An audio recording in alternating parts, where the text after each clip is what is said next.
The Greatest Victories in History. Narration script. Today we're going over the greatest victories in history. Wins so lopsided the winning side had no business surviving the day. 3 of them. Number 1. The Battle of Salamis, September 480 BC. King Xerxes of Persia sits on a golden throne on a hillside above that strait. Below him, a fleet somewhere around 600 ships is packed into water barely a mile wide. Herodotus, writing decades later, claimed over 1,000 ships and 2 million men. Modern historians think that number is inflated by a wide margin. Even the smaller real figure makes this the largest invasion force Greece has ever faced. 10 years earlier, Xerxes' father Darius had already tried this and lost at Marathon. Xerxes spent 4 years building this fleet specifically to finish what his father started. 300 Spartans died holding a mountain pass at Thermopylae 2 weeks before this. Their stand bought the rest of Greece time to evacuate. It didn't buy them a win. Athens burns empty behind a fleeing population. The Persian army marches south and finds the city already dead. The Greek fleet, camped near the island of Salamis, is falling apart from the inside. Spartan commander Eurybiades wants to pull the fleet south to defend the Peloponnese instead. Corinthian commander Adamantus turns on the Athenian general in the middle of the meeting. Athens is gone. In his eyes, a man without a city has no business voting here. The Athenian general fires back without hesitation. As long as we hold 200 ships, we have a city and land bigger than yours. His name is Themistocles, and he refuses to let the fleet split up. That night, he sends his own slave, a man named Sicinus, into the Persian camp. Sicinus carries a message built specifically for Xerxes to believe. The Greeks are panicking. They're about to slip away in the dark. Attack now, while you still can. On his own ship, Commander Artemisia of Halicarnassus disagrees with the plan completely. She's the only woman leading a squadron in the entire Persian fleet. Her advice is blunt: don't fight in that strait. Wait them out on open water instead. Xerxes ignores her and orders his ships to seal both exits of the strait overnight. That order traps every Persian ship exactly where Themistocles wants them. At dawn, roughly 370 Greek triremes wait in tight formation across the water. The Persian fleet is too large for the space it's been ordered into. Ships can't turn. Oars tangle with the oars of the ship sitting beside them. The Greek captains wait, pick their moment, then ram the exposed sides one by one. Bronze rams built for open water punch straight through hulls with nowhere to dodge. Squadrons from the island of Aegina wait at the exit for any ship that breaks free. Most of the Greek rowers can swim. Most of the Persian rowers can't. Men who survive their ship sinking drown a few strokes from the wreck. By nightfall, somewhere between 200 and 300 Persian ships are sunk, burned, or captured. Greek losses stop at around 40 ships. Xerxes watches the wreck of his own navy from his golden hillside seat. Within days, he sails back to Asia with what's left of the fleet. He leaves his general Mardonius behind with the land army to finish the war. Mardonius is killed, and his army destroyed the following summer at the Battle of Plataea. Themistocles becomes the most celebrated man in Athens, the general who broke an empire's navy. 15 years later, that same city votes to exile him. He spends his final years ruling small cities in Persia, on a pension paid by Xerxes' own son. The man who sank a fleet of Persian ships dies peacefully inside Persian territory. Number 2. The Battle of Agincourt, October 25th, 1415. King Henry V of England lands in France that August with an army of around 12,000. He marches straight to the port town of Harfleur and puts it under siege. The siege drags on for 5 weeks longer than anyone in his camp expected. Dysentery tears through the English camp and kills more soldiers than any French sword. By the time the town finally surrenders, Henry has already lost close to a third of his men. Instead of sailing home with his prize, Henry marches what's left toward the English port of Calais. The plan is an 8-day march along the coast. A French army starts shadowing him and blocking every river crossing along the way. The 8-day march stretches past 2 weeks. His men are half starved by the time they reach Agincourt. A French army blocks the road ahead, near the village that gives the battle its name. Henry has somewhere between 6,000 and 9,000 men, and most of them are archers, not knights. The French force in front of him runs as high as 30,000, packed with armored nobility. The night before, French lords gamble with dice over which English nobles they'll capture for ransom. English soldiers spend the same night in the rain, many expecting to die by morning. October 25th is the feast day of St. Crispin, a detail that means nothing to either army yet. Recent rain has turned the field between both armies into thick, sucking mud.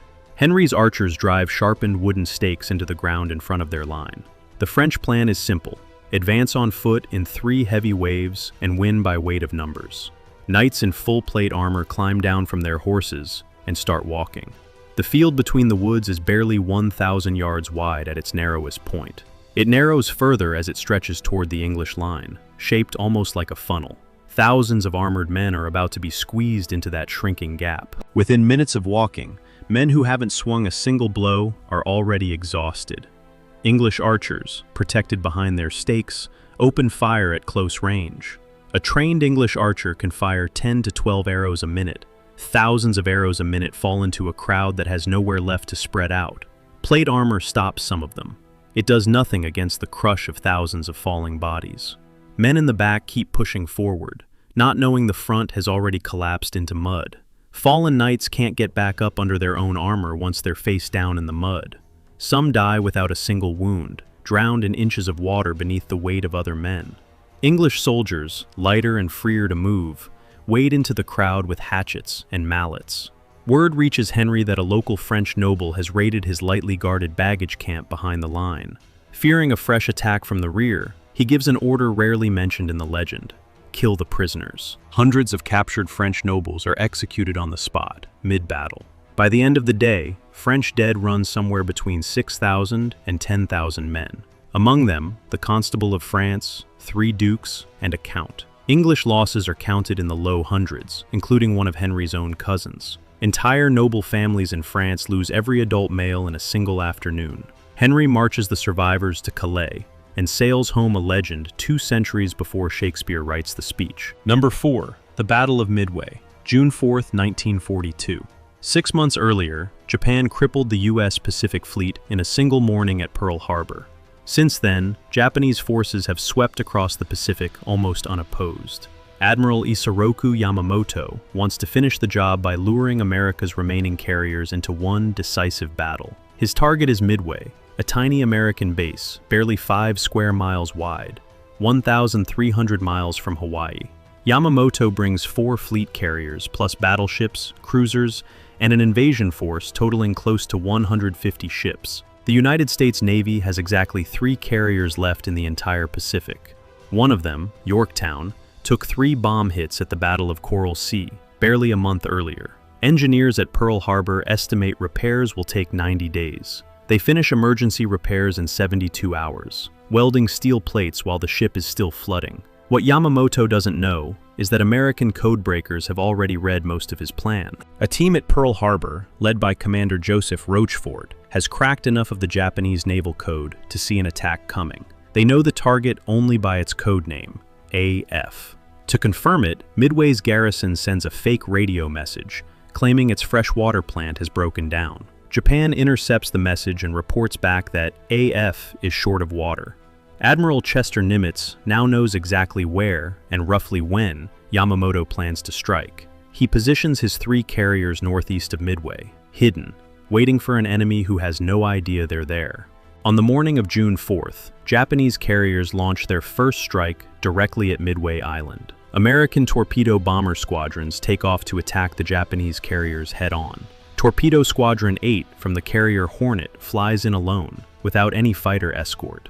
Japanese fighters shred the formation. 14 of its 15 planes go down. Not one of their torpedoes hits a Japanese ship. Ensign George Gay, the only survivor, watches the rest of the battle from a life raft in the water. Their sacrifice pulls every Japanese fighter down to low altitude, hunting slow torpedo planes near the waves. Minutes later, American dive bombers from Enterprise and Yorktown arrive at high altitude, completely unopposed. Japanese flight decks are packed with fueled planes and armed bombs, mid-rearming for a second strike. American bombs land on decks with no working defense left to stop them. Within about 6 minutes, 3 Japanese fleet carriers are burning wrecks. Akagi, Kaga, and Soryu are all mortally hit almost simultaneously. The 4th carrier, Hiryu, survives and launches a counterattack that critically damages Yorktown. A Japanese submarine finishes Yorktown off 2 days later, as it's being towed back for repairs. American dive bombers track down Hiryu that same afternoon and leave it burning as well. All 4 of Japan's fleet carriers that struck Pearl Harbor 6 months earlier are gone within a single day. Japan loses roughly 3,057 men, including veteran pilots and mechanics the country cannot quickly replace. American losses total around 307 men and 1 carrier. Yamamoto cancels the invasion and orders what's left of his fleet to withdraw. Months earlier, Yamamoto had warned his own government he could only run wild for 6 months. Midway falls almost exactly 6 months after Pearl Harbor, to the week. Japan never launches another major offensive in the Pacific after this week. Number 3. Rorke's Drift, January 22nd and 23rd, 1879. The day starts with the worst defeat of a modern army by an African force in colonial history. At Isandlwana that morning, a Zulu army of around 20,000 wipes out a British force of 1,300. The British camp is caught spread out, undermanned, and completely unprepared for that scale of attack. Survivors flee south along the only road, toward a small mission station on the Buffalo River. That station, Rorke's Drift, holds a supply depot, a makeshift hospital, and roughly 150 men. Lieutenant John Chard, an engineer with no combat command experience, is the senior officer present. News of the disaster at Isandlwana reaches him within the hour, carried by exhausted riders. Retreating into open country means getting caught by Zulu warriors faster than any wagon can carry the sick. Chard and Lieutenant Gonville Bromhead decide to stand and fortify the station instead. Men stack mealie bags and biscuit boxes into walls connecting the 2 main buildings. Every able man, including patients who can still hold a rifle, is put on the wall.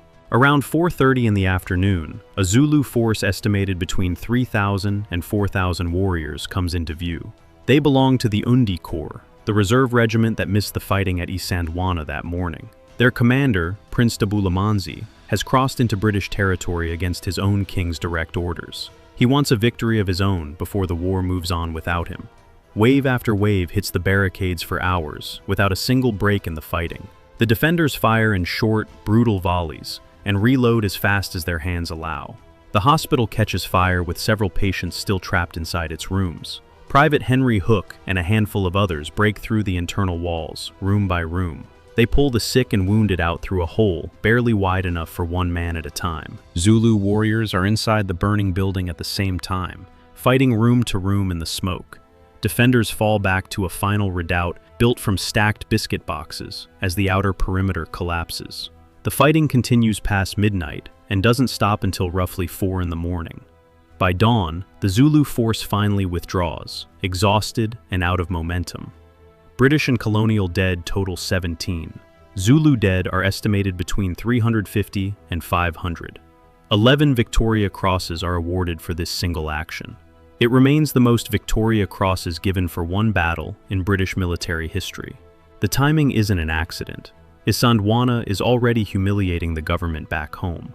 A story of 150 men holding a supply post against thousands lands on front pages within the week. Number 5. The Battle of Cajamarca, November 16, 1532. Francisco Pizarro lands on the coast of Peru with 168 men and a handful of horses. He's marching into the heart of an empire that stretches thousands of miles along the Andes. The Inca emperor, Atahualpa, has just won a brutal civil war against his own brother.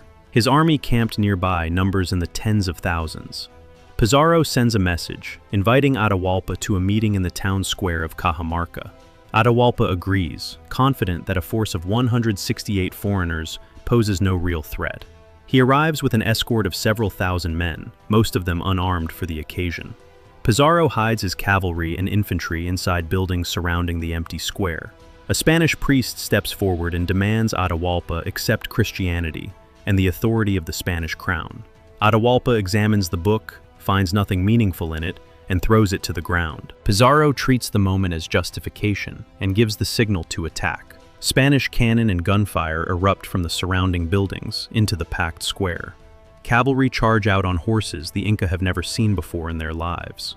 The noise alone, cannon fire, steel armor, screaming horses, sends the unarmed escort into total panic. Thousands are trapped against a wall too high to climb in time. Spanish soldiers cut through the crowd with steel swords against men carrying no weapons at all. Within roughly 2 hours, somewhere between 2,000 and 7,000 Inca are dead. Spanish casualties are counted at essentially zero, with only a few men lightly wounded. Pizarro personally pulls Atahualpa down from his litter and takes him prisoner. Atahualpa offers a ransom, a room filled once with gold and twice with silver, for his release. His people deliver the ransom over the following months, one of the largest in history. Pizarro takes the gold and executes Atahualpa anyway, ending the ransom bargain on his own terms. An empire of millions falls to fewer than 200 men in a single afternoon in a town square. 5 battles, 5 armies that should have lost by every number written on paper. Salamis and Agincourt won on narrow ground that turned crowd size into a weakness. Rorke's Drift won behind walls built from grain sacks in a single afternoon. Midway won because 3 men in a basement read the enemy's mail first. Cajamarca won because 168 men made an empire panic before it could even reach for a weapon. None of it came from being bigger. It came from knowing something, or standing somewhere, the other side never expected. Thanks for watching the video. Subscribe to the channel so you don't miss out on even more stories.